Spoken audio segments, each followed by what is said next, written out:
Welcome to Sravani's media.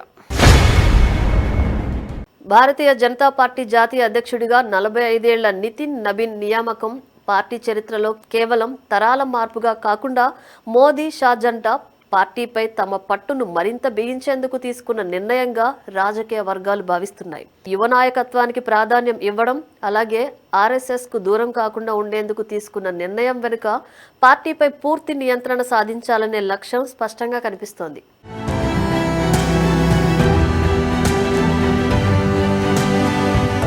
Amit Shah గత ఏడాది అక్టోబర్లో పాట్నాలో నబీన్ నివాసాన్ని సందర్శించినప్పుడే దాదాపు ఆయన ఎంపిక ఖాయమైందని రాజకీయ వర్గాలు భావించాయి. అప్పట్లో బీహార్ ఉప ముఖ్యమంత్రి పదవిపై చర్చ జరిగినా న్యూఢిల్లీ స్థాయి పాత్ర నబీన్ కు దక్కుతుందన్న సంకేతాలు అప్పుడే వచ్చాయి. నబీన్ ఎంపికకు ప్రధాన అర్హత ఆయన శక్తి సామర్థ్యాల కంటే మోదీ షాలకు ఆయనపై ఉన్న నమ్మకమేనని పార్టీ పరిశీలకులు అభిప్రాయపడుతున్నారు.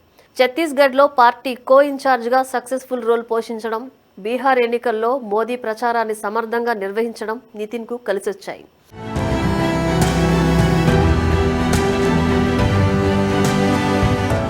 ఆర్ఎస్ఎస్తో నబీన్కు ఉన్న అనుబంధం కూడా ఆయన ఎంపికకు సహకరించింది. 2024 లోక్సభ ఎన్నికల్లో 400 సీట్ల లక్ష్యంతో బరిలోకి దిగిన బీజేపీ కేవలం 240 సీట్లకే పరిమితమైంది.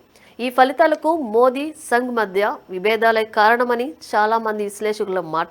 ఈ నేపథ్యంలో నబీన్ ఎంపిక ఆర్ఎస్ఎస్ ను మళ్లీ దగ్గర తీసుకునే ప్రయత్నంగా చూడవచ్చని కొందరు అభిప్రాయపడుతున్నారు. తమ వ్యక్తి బీజేపీ అగ్రస్థానంలో ఉండాలన్న ఆకాంక్ష కూడా నితిన్ నియామకంతో పూర్తయినట్లు కనిపిస్తోంది.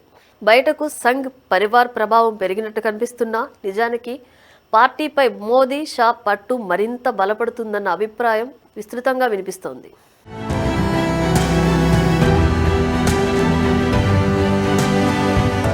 బీహార్ నుంచి ఉన్నత సామాజిక వర్గం కాయస్థ నుంచి నబీన్ ను ఎంపిక చేయడం వెనుకబడిన వర్గాలకు చేరువ కావాలన్న బీజేపీ వ్యూహానికి విరుద్ధమని కొందరు పార్టీ నేతలు అభిప్రాయపడుతున్నారు. ఇది పార్టీ సంప్రదాయ ఓటు బ్యాంకును మరింత ఏకీకృతం చేసే ప్రయత్నమే తప్ప కొత్త సామాజిక వర్గాలను చేరువయ్యేందుకు దోహదపడదన్న వాదన వినిపిస్తోంది.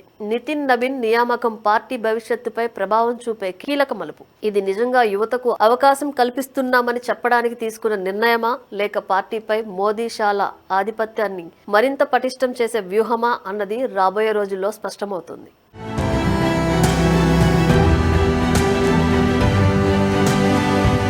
పాట్నాలోని బీఐటీ కళాశాలలో ఇంజనీరింగ్ చదివిన నబీన్ కుటుంబ పరిస్థితుల కారణంగా చదువు పూర్తి చేయలేకపోయారు. తండ్రి మరణానంతరం రాజకీయాల్లోకి ప్రవేశించారు. 2006 నుంచి బంకిపూర్ అసెంబ్లీ నియోజకవర్గానికి ప్రాతినిధ్యం వహిస్తున్నారు. నబీన్ కుటుంబానికి ఆర్ఎస్ఎస్ నేపథ్యం ఉంది. బీజేపీ యువమోర్చా ప్రధాన కార్యదర్శిగా ఆయన పనిచేశారు.